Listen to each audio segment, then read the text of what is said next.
He led the NFC in both kickoff returns and punt returns. And the Colts have had a hard time all season covering kicks. It's Hester trying to work it back to the middle. Gets past the first wave, and here he goes. It's Hester inside the 30. Hester's going to take it all the way for a touchdown. And no flag, 92 yards.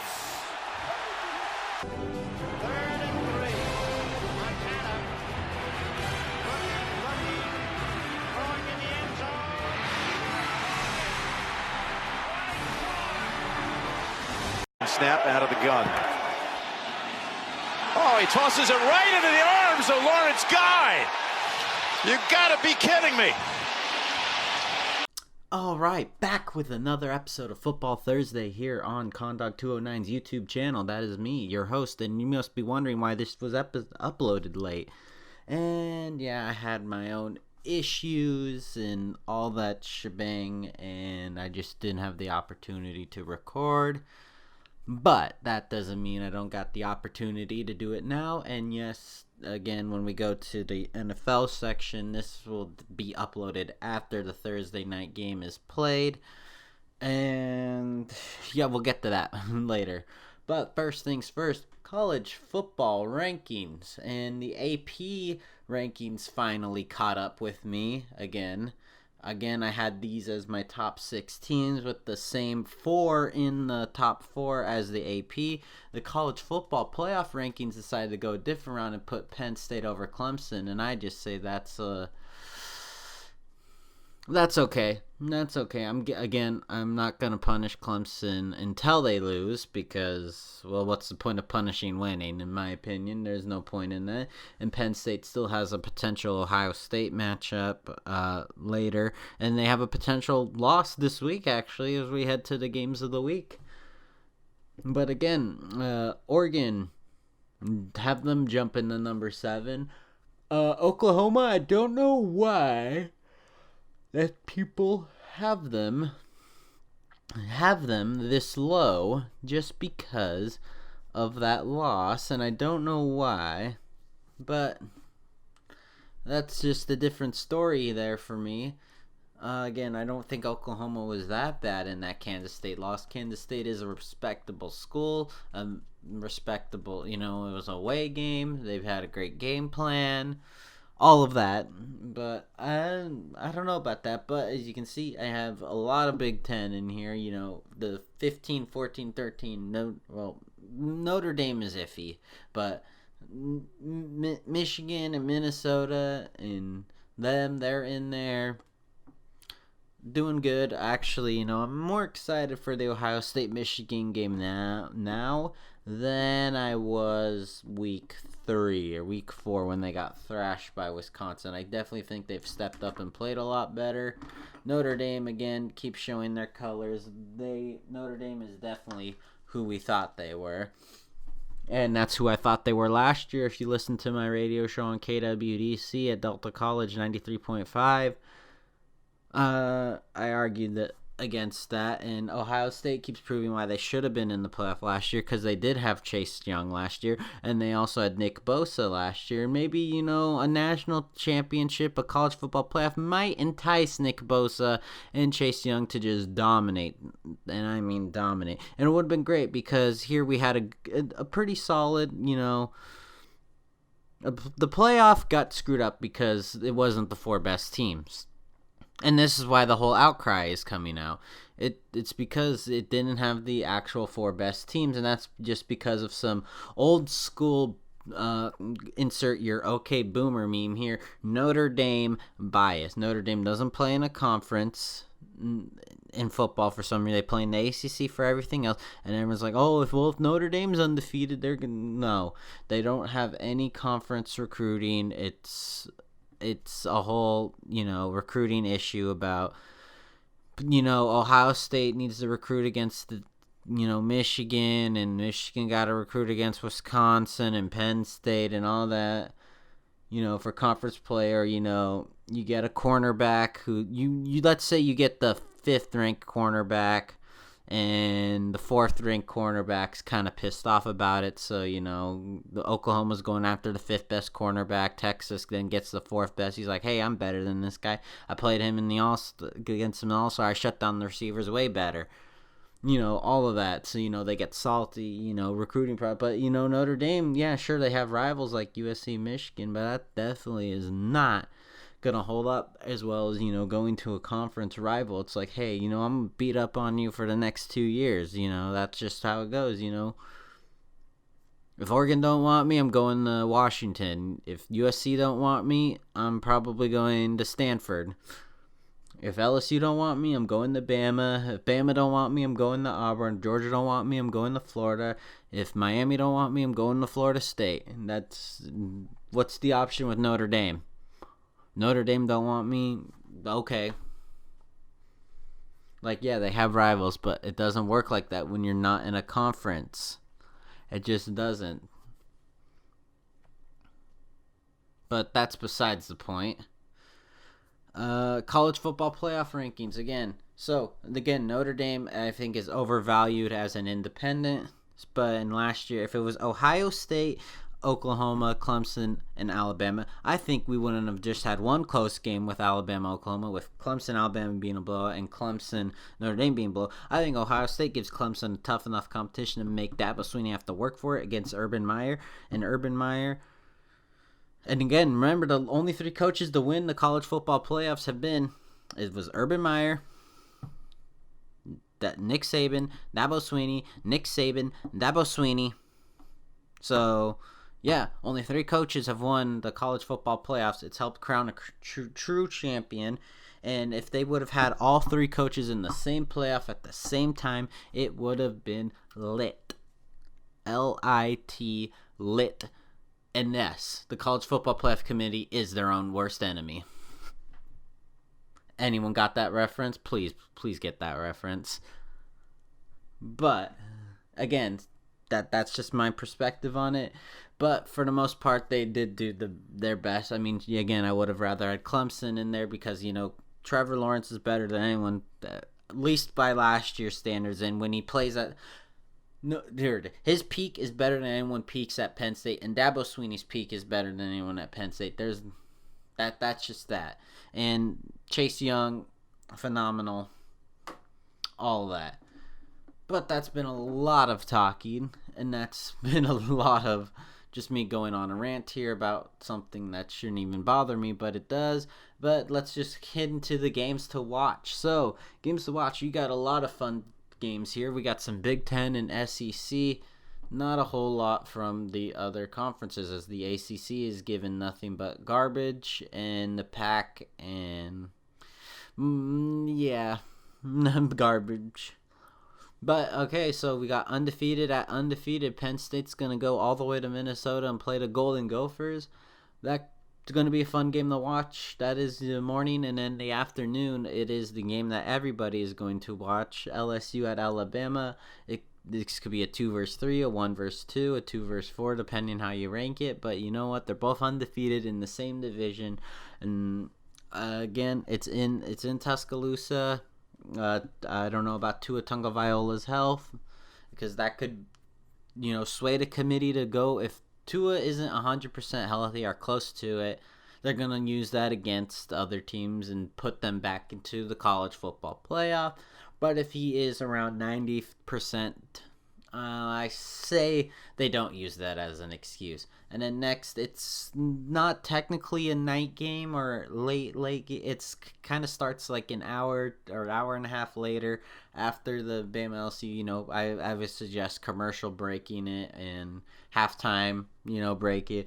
But it is the Iowa Hawkeyes and the Wisconsin Badgers. That's going to be a good game here. That's a ranked game. Got tough competition. Iowa's a shot to upset Wisconsin. I'm always going to give them that shot, because why not? And without further ado, that is going to be it for games to watch. Again, you got your morning, your afternoon, and a little later in the afternoon. And again, my times are Pacific, so that's how I judge it. That's how I see it. That's how I say it. And without that, let's go head on to the Shield, the NFL, Goodell's Playground. And playoff predictions. Again, I've loved the NFC lately because I've not had to change that part of the graph for a while.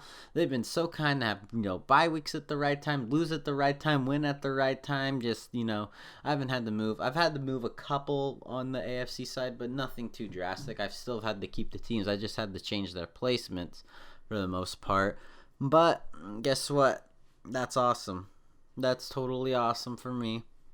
I love it. No, I haven't had to work too much because, that's just what it is, Again, my predictions have not... again, I just went with our division winners because, I could care less about what their record is until actual playoff, because what's the point of predicting who wins the AFC championship without knowing what seed teams are? I think that's way too early. I just think that's a waste of time. But predicting who wins the division is something you can totally call, in preseason. And yeah, and so far, the Browns have totally stunk up the joint. The Bills have, stayed consistent. The Chargers, don't get me started on the Chargers. They haven't decided if they want to be good or bad. The Steelers haven't decided that either. And it's crazy how they have a backup quarterback whose first 2 career wins are on Monday Night Football. How? That still baffles me. How is that even a thing? How can your first 2 wins be on Monday Night Football? How? That's crazy to me. That is crazy. But again, and... That's just how it goes. Let's go to the fun stuff. Pigskin Pick'em, and yikes, I did not do so hot. I started off hot, actually. Went on a win streak there. I didn't go with the Eagles over the Bears.